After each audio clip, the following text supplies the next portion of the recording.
ಎಷ್ಟೋ ಚೈತ್ರಗಳಲ್ಲಿ ಎಷ್ಟೋ ಚಿಗುರುಗಳಲ್ಲಿ ಗಂಡೆ ನಿನ್ನ ಗುರುತನ್ನು, ಎಷ್ಟೋ ದಿಕ್ಕುಗಳಲ್ಲಿ ಎಷ್ಟೋ ಬೆಳಕುಗಳಲ್ಲಿ ಕಂಡೆ ನಿನ್ನ ನೆರಳನು.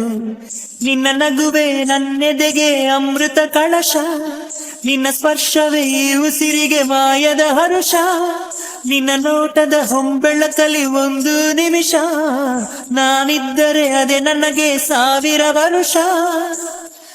ಎನ್ನುತ್ತಿದೆ ಮನಸ್ಸು ನಿನ್ನೆ ಪ್ರೀತಿಸುವೆ ಎಂದು. ನನ್ನ ಪ್ರೀತಿಯ ದೇವತೆಯು ಬಳಿ ಬಂದಳು, ನನ್ನ ಹೃದಯದ ಬಾಗಿಲಿಗೆ ಬೆಳಕಾದಳು.